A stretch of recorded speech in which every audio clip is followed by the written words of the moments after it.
Saludos queridos amigos y hermanos, gracias por estar aquí en la transmisión del programa de Radio Obra Misionera, específicamente en esto que es Misioneros a la Obra, de lo cual por la gracia de Dios soy parte y puedo llegar hasta ustedes a través de este programa. Soy su hermano Fabián Palma, evangelista aquí bajo el ministerio del pastor Pedro Peralta en nuestro tabernáculo de adoración. Estoy agradecido con Dios que me concede esta oportunidad y que estoy seguro que de alguna u otra medida va a ser de bendición, nos va a ayudar. Ese es el único propósito, que de alguna manera al finalizar estos minutos, lo que dure este programa, usted pueda amar más al Señor y tener una decisión allí en su corazón de caminar más cerca de Él. Estamos viviendo tiempos realmente difíciles, tiempos complejos, tiempos de cambio. De hecho, nuestra vida cotidiana cambió en estos meses a razón de la situación que estamos viviendo, esta situación de pandemia que provocó una serie de cambios en nuestra vida normal. Muchos de nosotros nos tocó vivir largos periodos de cuarentenas en nuestras casas y de una u otra manera las familias se vieron afectadas por esta situación, ¿verdad? En los casos más extremos esto ha golpeado las economías de las familias y lo va a seguir haciendo seguro, ¿verdad? Y así otras situaciones que nos toca enfrentar frente a esta evidente señal del tiempo del fin, esta pandemia, esta plaga que se expandió, esta plaga mortal que se ha expandido.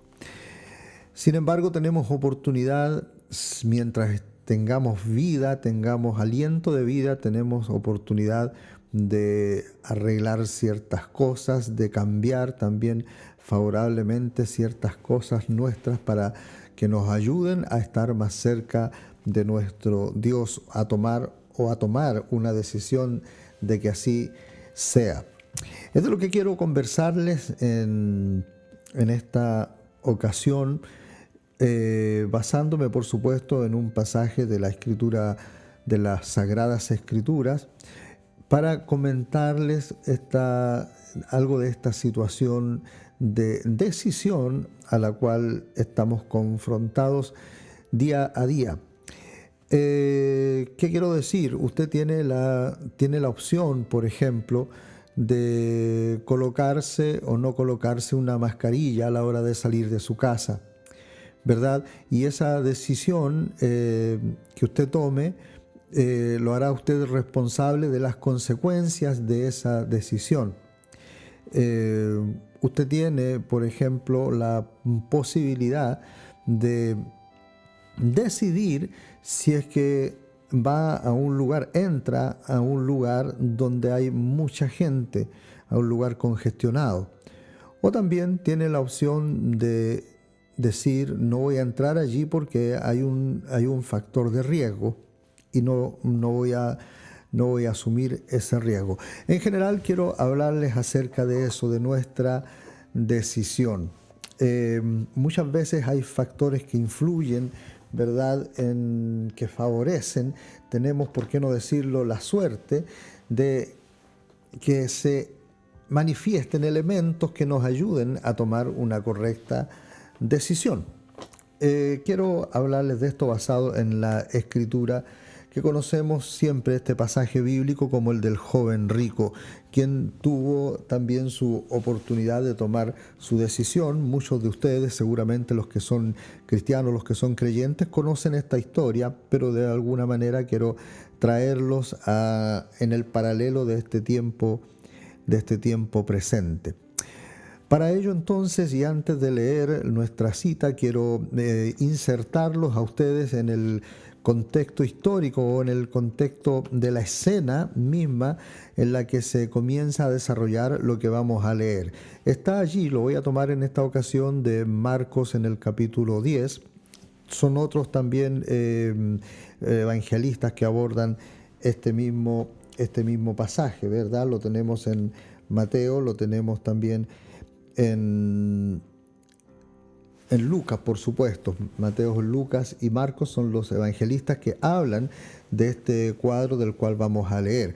Me gusta aquí porque viene inmediatamente en lo que vamos a leer en Marcos 10, viene inmediatamente después de que nuestro Señor Jesucristo tiene un pasaje en su ministerio un tanto extraño, y lo voy a explicar ahora, ¿verdad? Porque en Marcos 10, en el verso 13, vemos que sucede algo allí cuando Jesucristo es confrontado a la posibilidad de bendecir a los niños, ¿verdad? Siempre hemos oído nosotros los que somos de iglesia, escuchamos esto cada vez que se presenta a un niño, ¿verdad? Se cita este pasaje en el que nuestro Señor Jesucristo hace este acto de bendecir a los niños porque los padres se los traen a Él y se los presentan. Así dice esta porción de la Biblia en Marcos 10 en el verso 13,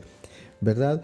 Pero sucede algo aquí curioso, por decirlo, por usar una palabra, ¿verdad? Y es que la Biblia registra que nuestro Señor se enojó, ¿verdad? Se indignó en la palabra que usa aquí. Entonces tiene que haber habido alguien, el escritor aquí, el escritor sagrado, el evangelista, tiene que haber notado eso y por eso lo apuntó. Entonces, si nos pudiéramos insertar en el cuadro, vemos que nuestro Señor está con sus discípulos allí, con los creyentes que venían a oírle ahí. Al decir discípulos, no me refiero específicamente a los 12, sino que a los que estaban allí atentos para oír lo que nuestro Señor tenía que contarles, tenía que decirles, ¿verdad? Siempre, y tiene que haber sido así, a nosotros nos hubiera gustado mucho poder estar allí y escuchar directamente a nuestro Señor. Tiene que haber sido algo muy especial. Entonces siempre había mucha gente ahí alrededor. Pero de pronto algo sucede que aquí la Biblia dice que se acercó gente trayendo niños, ¿verdad? Para que nuestro Señor los pudiera bendecir, los tocara y los bendijera. Y le presentaban al Señor a los niños.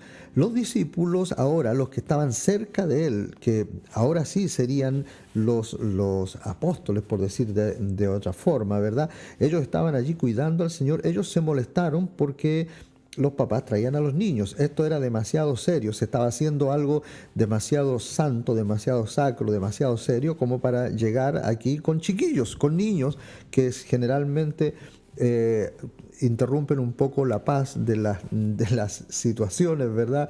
Con su forma de ser, con su forma normal, natural de ser que tienen los niños.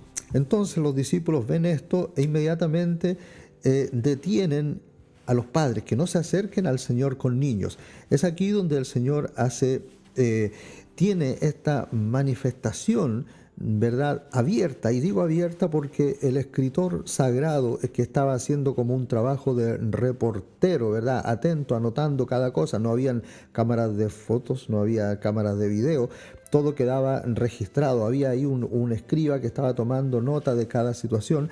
Este hombre ve cuando nuestro Señor se indignó, se enojó, ¿verdad? Y le dijo a sus discípulos: dejen que los niños vengan a mí, no se los impidan, ¿verdad?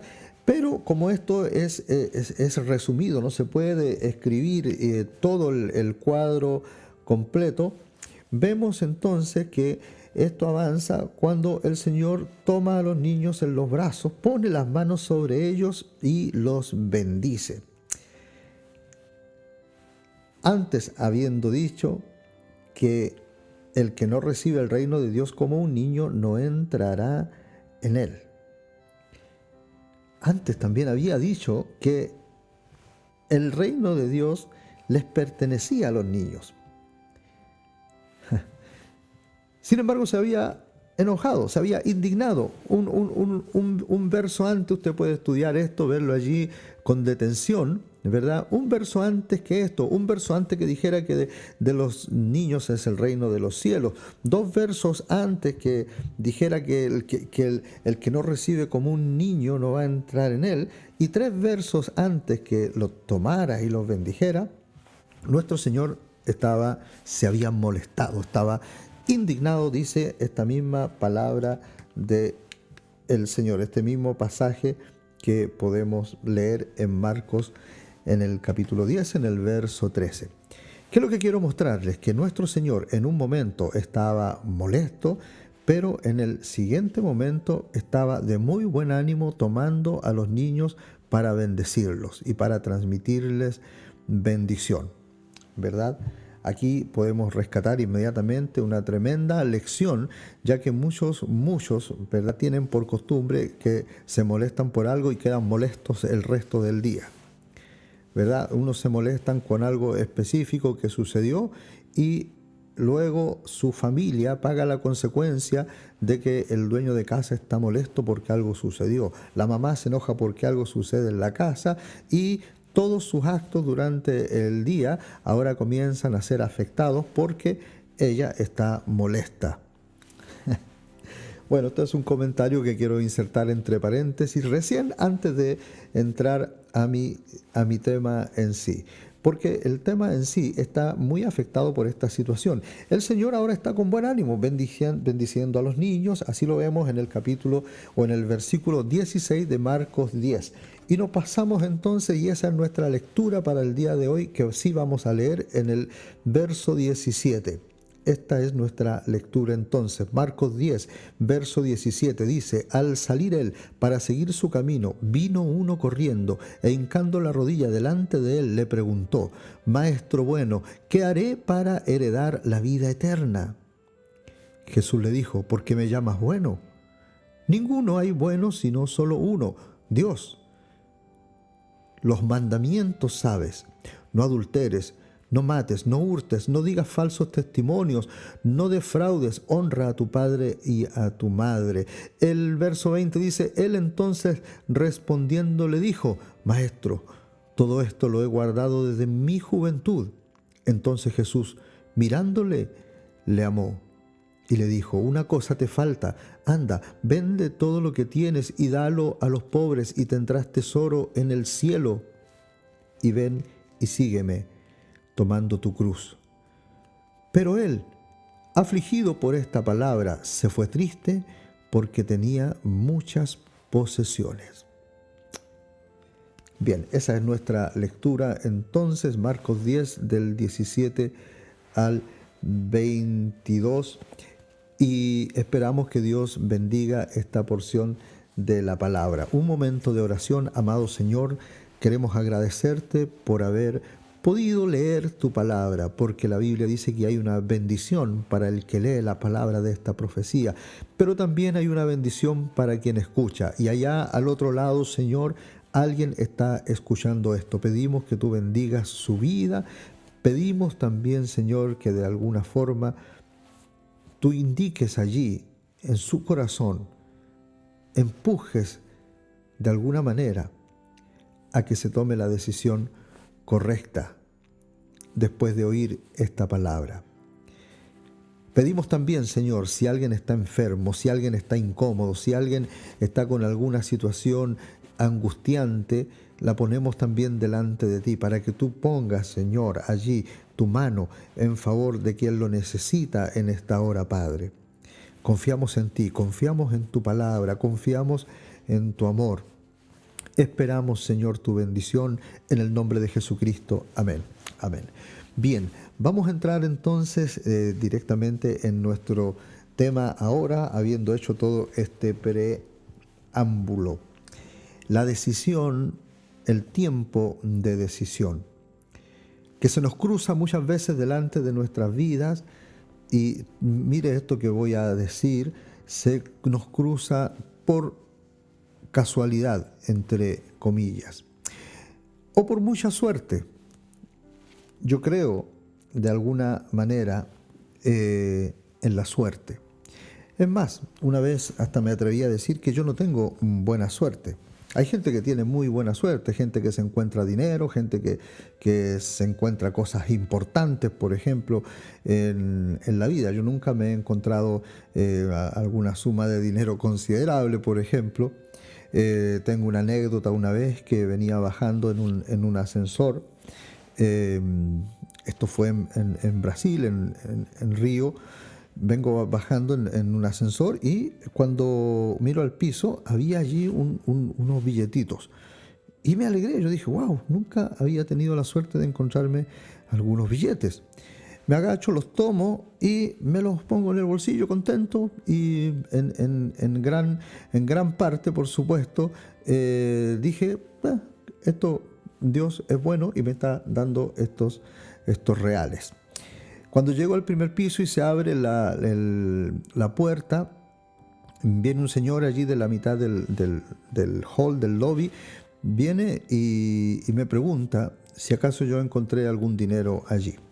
Y bueno, no me quedó más que decirle que sí y le volví a entregar le entregué el dinero que había recién encontrado con mucha suerte y ese fue el fin de mi gran suerte para encontrar dinero. Con esto quiero graficarles que no soy un hombre humanamente de suerte. Sin embargo, hay una escritura que me ayuda bastante y es la que dice, es una expresión del siervo David, ¿verdad? Quien dice, tú sustentas mi suerte. O sea, yo pudiera a lo mejor tener mala suerte, sin embargo, Dios sustenta mi suerte. Si no, de seguro mi historia hubiera sido otra, solamente porque no tengo suerte. Pero mi Dios es el sustento de mi suerte. Entonces quiero hablarles un poquito de la suerte de este personaje. Espero que ahora sí nos conectemos con el cuadro, ¿verdad? Donde viene el Señor que tiene un mal rato, por decirlo así, pero luego tiene un buen momento bendiciendo a los niños. Después de tener un buen momento, el Señor estaba con muy buen ánimo y ahora viene este personaje. La Biblia dice que viene corriendo y viene donde el Señor, se presenta donde Él, ¿verdad? Y no encontró ninguna oposición. Por eso digo que el joven rico estaba con un día de suerte.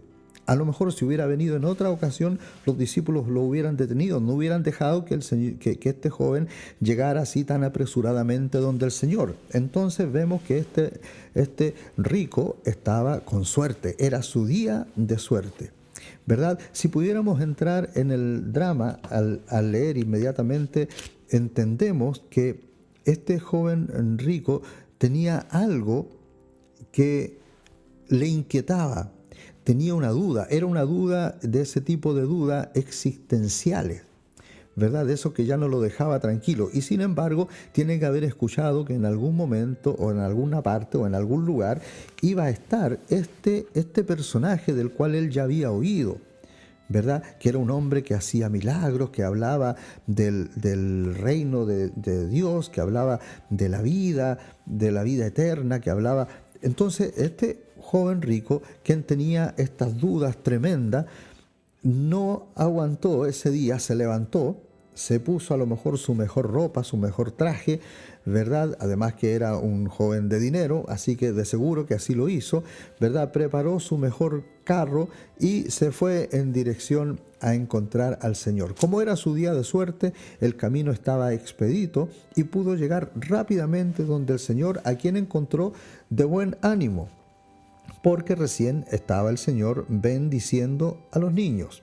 Entonces nuestro Señor estaba de muy buen ánimo cuando este joven llega donde Él. Ahora, si examinamos un poquito la forma en la que este joven llega donde el Señor, también eso nos dice algo más. Dice que vino corriendo. Si vino corriendo, ya nos muestra que tenía mucho interés en llegar donde el Señor, ¿verdad? Esa es la única forma. Cuando hay algo que nos interesa hacer, lo hacemos corriendo, ¿verdad? Siempre me recuerdo yo cuando era un muchacho, ¿verdad? Que nos mandaban a comprar y no íbamos corriendo, a menos que supiéramos que de esa compra nos iba a quedar algo, ¿verdad? Nos sacaban de nuestros juegos, cuando a veces uno estaba jugando afuera con sus amiguitos, ¿verdad? Bueno, hoy día los niños no juegan con sus amiguitos, juegan generalmente en sus casas y con un teléfono, lamentablemente.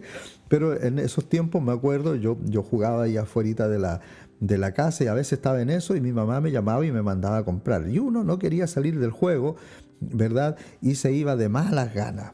No te interesaba ir a comprar, no era algo tuyo.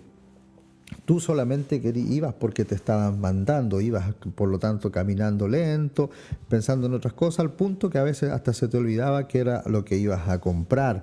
Pero ya cuando uno tenía otra cosa, cuando te pasaban a buscar tus amigos y te decían que a lo mejor había una posibilidad de juntarse a jugar, ¿verdad?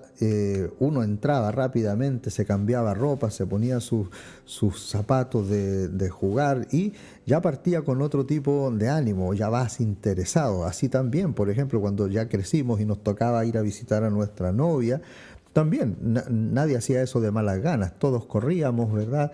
Había que llegar también a una hora señalada. Así, siempre que hay algún interés real, uno va corriendo. Y este joven fue corriendo donde el Señor. Así dice en el verso 17. Vino uno corriendo. Luego vea lo que hace, hincando la rodilla delante de él. O sea, lo hizo bien, hizo lo correcto. Le pregunta y le dice: Maestro bueno, ¿qué haré para heredar la vida eterna?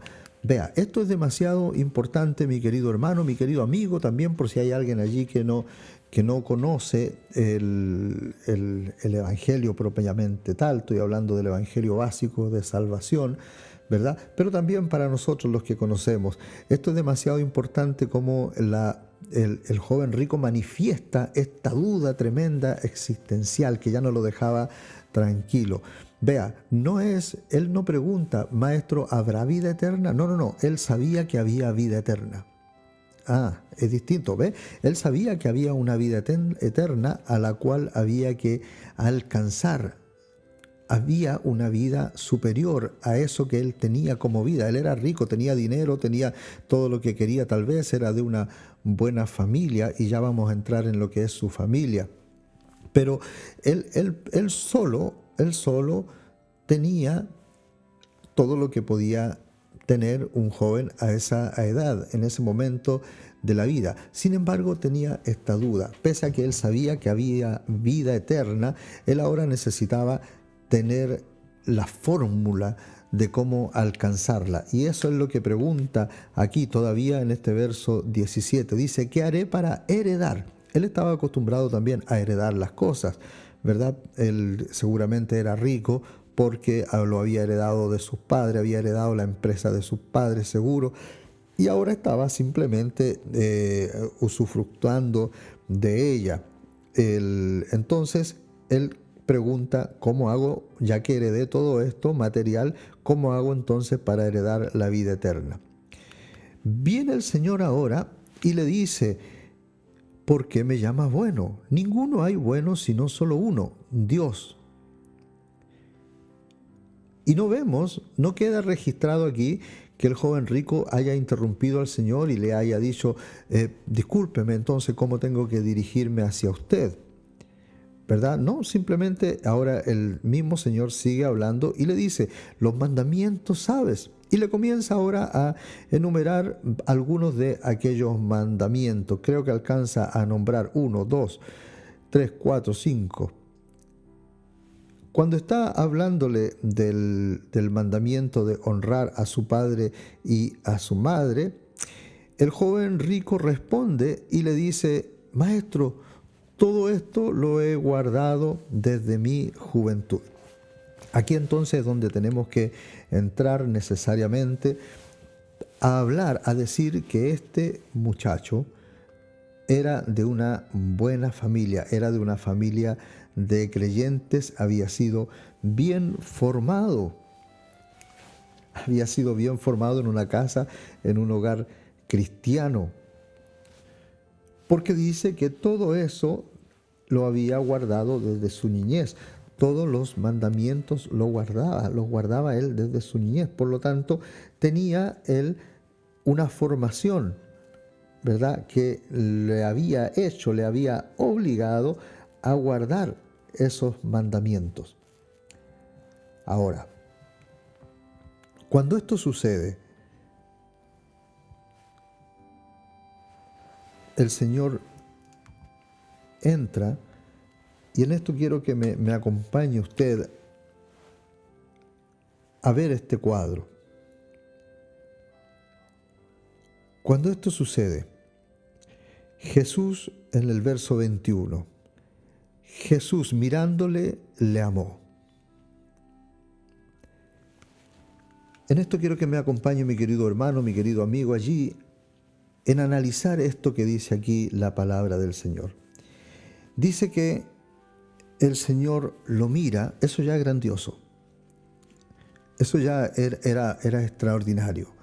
Que el mismo Señor, que no era otra cosa sino la palabra hecha carne, el Logos hecho carne, era Dios en la tierra. Era Jehová del Antiguo Testamento, estaba allí en ese cuerpo llamado Jesús. Así que ya esto es grande, que este Señor se haya vuelto hacia el rostro del joven rico y lo haya mirado, ya es tremendo. Pero lo que sigue es conmovedoramente maravilloso, porque dice, entonces Jesús mirándole, le amó. ¡Ah! ¡Qué maravilla! ¿Cómo nos hubiera gustado a nosotros haber estado en esa posición? Siempre que hablo de esto me gusta hacer el énfasis en que seguramente nuestro Señor, y de hecho así es porque así lo dice la palabra del Señor, ¿verdad? Él amó a todo el mundo, Él amaba a todo el mundo. Juan 3:16 lo dice claramente, fue de lo que predicamos la vez anterior. Dice que de tal manera amó Dios al mundo que nos dio a ese Hijo, a ese que estaba allí, que era Jesús, que no era otra cosa que Dios mismo hecho carne.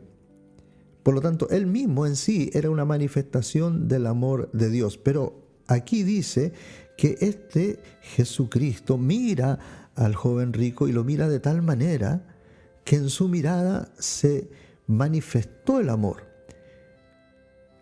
Si usted analiza esto, me gusta hacer este ejercicio con los jóvenes para estremecerlos en entender bien la palabra, cómo está escrita.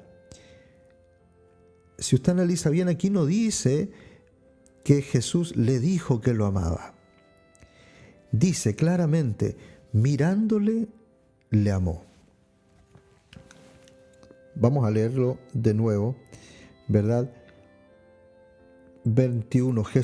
Entonces Jesús mirándole le amó. Y lo que le dijo fue otra cosa.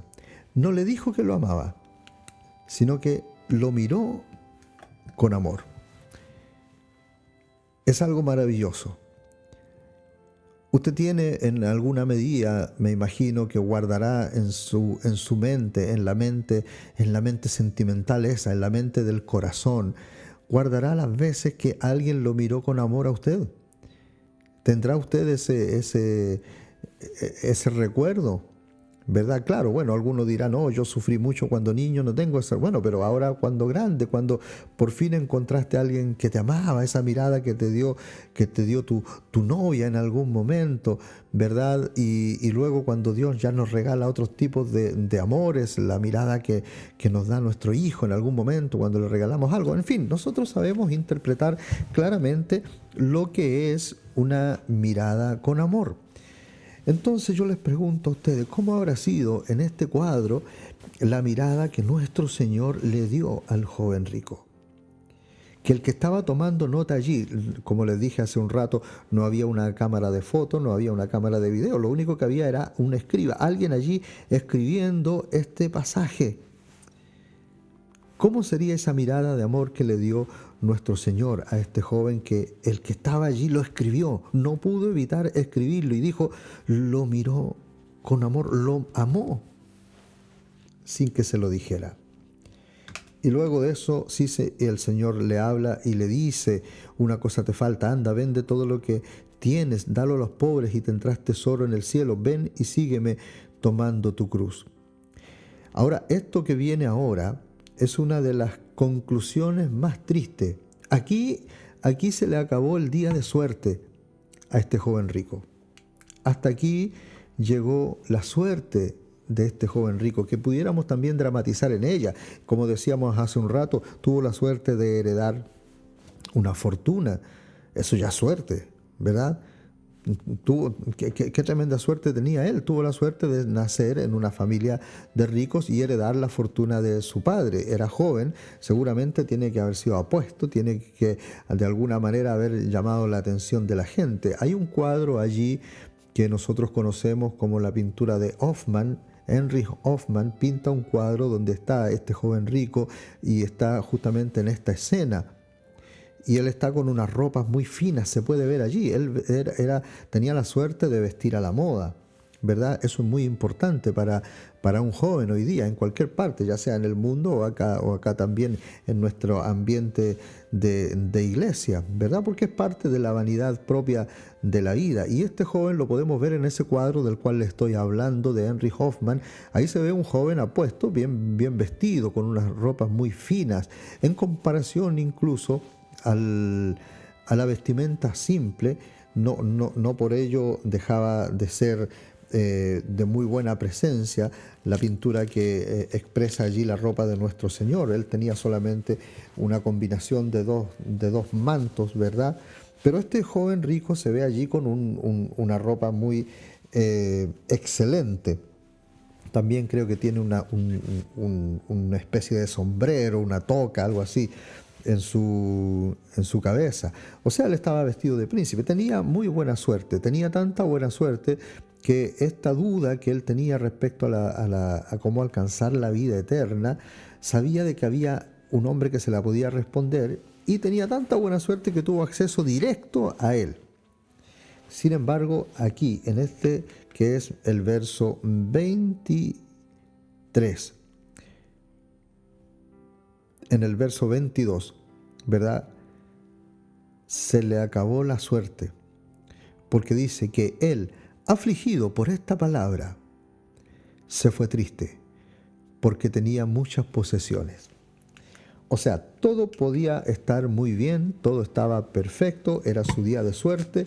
Sin embargo, a la hora de confrontarse con la palabra, a la hora de confrontarse con la palabra misma, la palabra hecha carne, y luego la palabra se expresa y le dice lo que tenía que hacer, este joven rico se dio cuenta que no había en él suficiente fuerza, que no había en él suficiente valor para tomar la decisión correcta. Ese es mi tema para ustedes en esta hora. Estamos frente a evidentes señales cumplidas, estamos frente a un tiempo muy crucial, un encajonamiento del tiempo donde está de alguna manera haciendo presión sobre nuestras vidas para que tomemos la opción correcta, para que hagamos la elección correcta. Estamos viviendo en nuestro día de suerte. La vida se está cruzando por nuestro camino. Hay una escritura allá en Deuteronomio que dice: os he puesto delante de vosotros la vida y la muerte, la bendición y la maldición. Escoged pues por dónde vais a andar. Es nuestra opción de escoger. El joven rico aquí tuvo la opción de escoger si seguía al Señor o seguía su camino de rico. Vemos en el desarrollo de las Escrituras, vemos que el joven simplemente no siguió al Señor. Pero ¿cuánto hay encerrado allí en esa Escritura que dice que este joven se fue triste? Así como hemos dramatizado los pasajes anteriores, pudiéramos dramatizar este también. Y le pregunto yo a usted, ¿se ha ido triste usted en algún momento por alguna situación de algún lugar? Alguien le ha hecho un desaire, alguien le ha hecho pasar un mal rato y usted se va triste con una angustia de no debí de haber venido aquí, no debí de haber hecho tal cosa, no debí de haber... Y usted se va con esa sensación, o peor aún, no me debieron de haber hecho esto. Usted se va con una sensación de angustia. Eso es irse triste. Este joven rico, dice la palabra del Señor, que se fue triste. Venía tan bien, venía tan contento, venía corriendo, venía tan animado. Y sin embargo, frente a la palabra, no le queda otra cosa que darse la vuelta e irse triste. Hay una palabra para usted en esta hora también. Hay una oferta que le hace el Señor, el mismo Señor, a través de la locura de la predicación, le está diciendo a usted: mira, te ofrezco la vida o la muerte. Escoge tú por dónde quieres andar. Te ofrezco la bendición o te ofrezco la maldición. Ahí está. Ahí está delante de ti. Es tu camino, es tu decisión. Nosotros tenemos la capacidad de decidir. El hermano Branham, ¿verdad? El profeta de Dios, él enseña esto de una forma tan simple. Dice, en nuestras vidas constantemente tenemos la oportunidad de escoger. Usted se para en la mañana, se levanta ahí de su cama cuando amanece, se para frente al closet de su ropa, ¿verdad? Y usted elige con qué va a vestir ese día. Es su elección. Esa elección puede ser buena o mala, pero va a depender de usted. Estamos hablando de un adulto, ¿verdad? A un niño los papás lo visten y el niño tiene que simplemente ponerse la ropa que los papás le pongan. Pero ya cuando usted es adulto, usted no va a estar llamando por teléfono a su mamá para preguntarle con qué corbata va a ir o con qué pantalón va a ir ese día. Usted simplemente se para allí y escoge dentro de todas las opciones que tiene allí, ¿verdad? Y si quiere ir con algo que no está allí, usted va a otro lugar y va y lo saca y lo prepara y se lo coloca, pero usted va a andar como de acuerdo a su elección. Tenemos siempre la opción de elegir. Es más, el hermano Branham dice que tenemos la opción de escoger el tipo de vida que vamos a vivir. Es tremendo eso, porque al parecer no es así, pero sin embargo tenemos esa opción. Yo elijo, y se lo decimos también a los jóvenes cuando entran en amistad, cuando entran en noviazgo. Ustedes tienen la posibilidad de elegir, pero ustedes no solo están eligiendo una esposa, o ya sea rechazando o aceptando en el caso de las señoritas, ¿verdad? Sino que están eligiendo un estilo de vida en el que van a vivir. Siempre tenemos la posibilidad de escoger, pero hay una que es la más importante de todas, que está hablando de esta inquietud que tenía el joven rico: cómo llegar a la vida eterna. Esa es la más grande elección, y el Señor, nuestro Señor, te ofrece esa posibilidad. Y en esta hora, después de haber escuchado lo que hemos escuchado, está en usted que pueda escoger qué va a hacer con esto, qué va a hacer con el mensaje que ha oído durante tanto tiempo, o si es primera vez que está escuchando algo, qué va a hacer con este Jesucristo.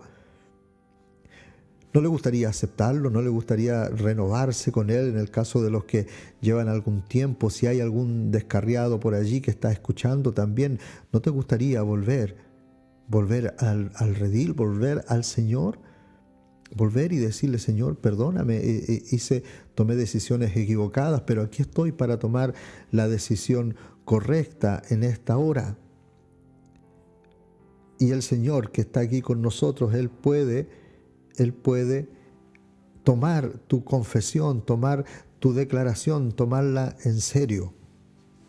Estamos nosotros ahora en esta situación, en esta encrucijada. ¿Qué va a hacer usted después de oír esto?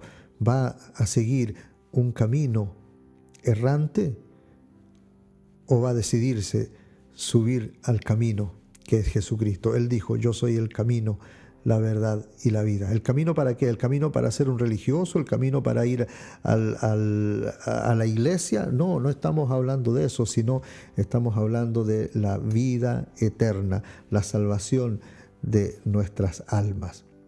Mi querido hermano, mi querido amigo, delante de usted está la opción, usted la tiene. ¿Cuál va a ser? ¿Cómo se va a levantar de ahora? ¿Cómo se va a sacar sus fonos cuando termine esta pequeña predicación? ¿Lo va a hacer triste porque no puede seguir? ¿O lo va a hacer con la satisfacción de decir: creo que tomé la decisión correcta? Que el Señor le ayude, que el Señor le acompañe en este momento de decisión. Una pequeña oración. Padre Celestial, queremos una vez más agradecerte, Señor, por esta pequeña exposición de tu palabra, Padre. Gracias por recordarnos estas cosas, Señor. Ponemos delante de ti la decisión de cada uno de los que están allí escuchando esto. Si deciden por ti, tú, Señor, tienes prometido para ellos una bendición y una vida eterna, Padre. Señor, que podamos de alguna manera tomar la decisión correcta para que se cumpla el propósito tuyo en nuestras vidas. Una vez más, nos encomendamos a ti. nos encomendamos a tu cuidado, a tu gracia, a tu misericordia, en el nombre de Jesucristo. Amén. Amén. Que Dios le bendiga a cada uno hasta que nos encontremos una vez más. Shalom.